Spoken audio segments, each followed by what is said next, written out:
So remember, don't frantically copy right now. If you want to copy this at some point, I'll post a video. Maybe I'll just scan this and just post this. But to review, so accuracy, you need a standard unit, you need an appropriate scale. Okay? And what does accuracy mean? How close you are to the target. It can also be affected by improper use or faulty device. This is on page 2 of your booklet if you want to go and review that. Next, we talked about precision. Just wait for now, okay? Smallest increment of the device, the limitation of your device. It's the same thing. And so we can have a diagram, a measure, like an actual measurement, like a value or words. The words I haven't spent enough time on.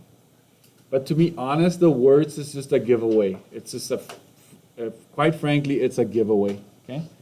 So if it says markings are 200 milliliters, then that's your precision. That's just it. Right. When it comes to a value, you got to go to that last decimal place and put a 1 there. Fill everything else with zeros. Keep the units. Okay. Ruler. Remember this formula? Does this ring a bell? This formula? High minus low divided by gaps. That is when you have a diagram and there's lots of markings. I'll give you an example. Even though this one to me is probably not. Maybe this one. Okay. So if you're wondering what's the precision of this, and you're like, oof, I don't know. You just go pick any two. High minus low, that's 100, right? Divided by 1, 2, 3, 4, 5. So divided by 10. 100 divided by 10. 10.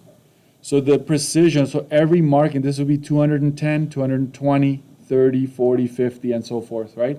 So the precision of this is 10. The precision of this, right? I go high minus low, that's 20. And there's 10 in between. What's 20 divided by 10? 2. Precision of this is 2, right? So that's how easy it is. If you're just careful, please count carefully. You know, students count the one they're on often. Don't do that. It's just like as you're taking steps, that's when you start counting. So don't count the step you're on, right? That's that. Smallest precision is the most precise. This one was on page 5, right? Smallest precision is the most precise. Okay, keep going. Uncertainty, what's uncertainty? It's the margin of error. It's like how much we can be off by. If you use any device, you could be off by a little bit. That's what uncertainty is. Amount can be off by what amount can be off by? Always half of the precision. So if precision is 3, then divided in half. If it's this, divided in half. If it's this, divided in half, right? There's no guessing there. What would be the precision? I haven't done rulers a whole lot either. It's going to be hard to see for you here.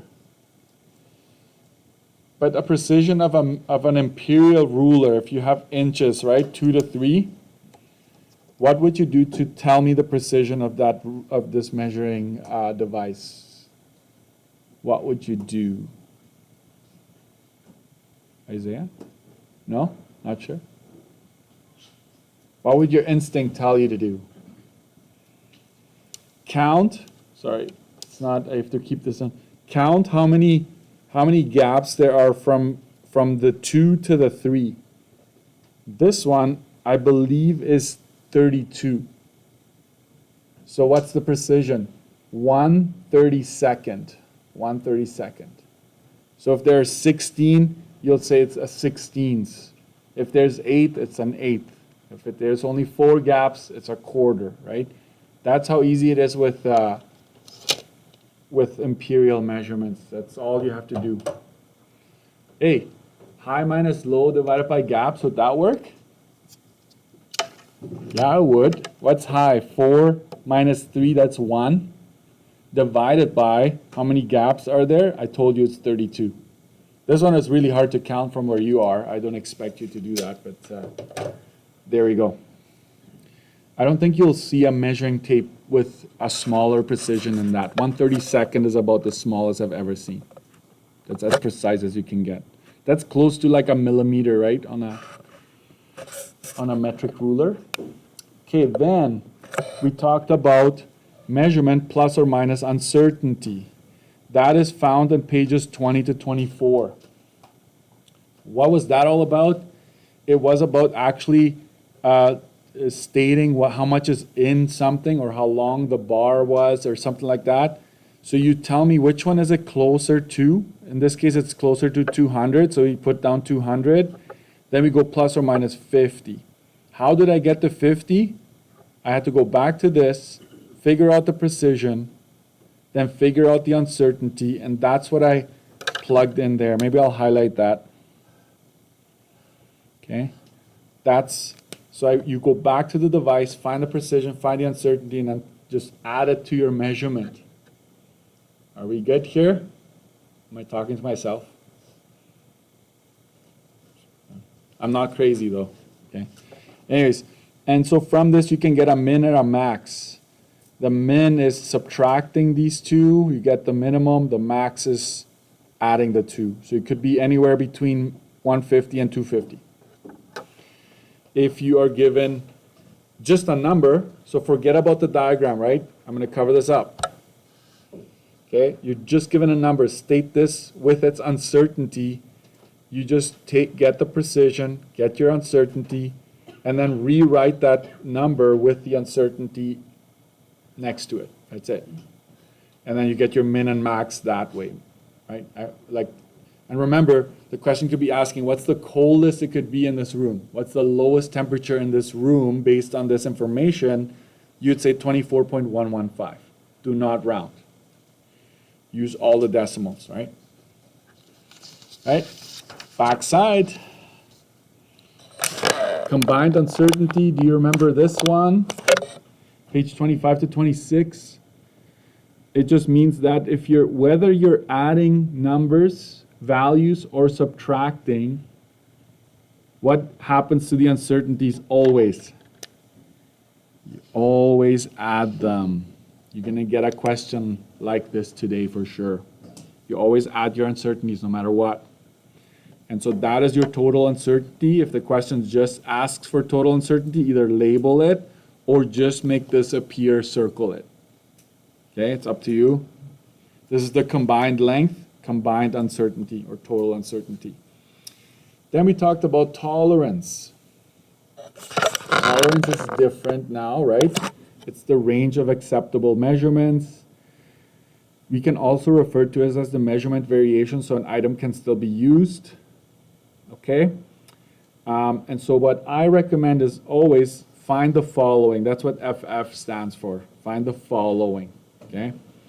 You find your max, you find your min, your tolerance is found by subtracting these two, and then your nominal. For this, it's all crooked. Hold on. For this one here, what I would do if I were you, I would just say that the nominal is my target, and it's in these three formats. If it shows up in any of these three where you have one number like right ahead of everything else, that is your nominal. No need to calculate it. You got it, guys? No need to calculate if you have one big number in front of a bunch of other stuff. That's missing in this review right now. What happens when you have this format?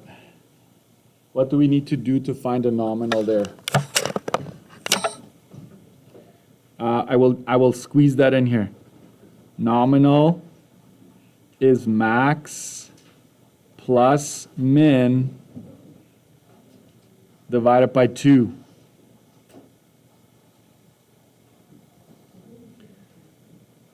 Only when it's like this, you have to do that. Very important. Don't be adding and dividing by 2 Don't be adding and divided by 2 if it's not in this format. Okay? Is there anything else?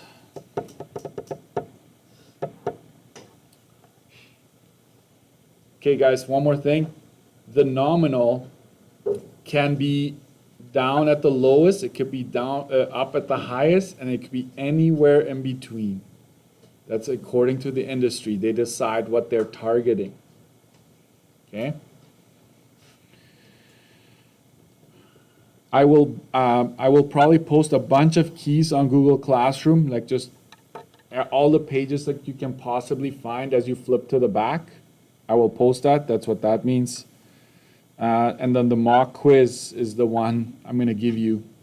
It's a take-home quiz. Okay? We're good?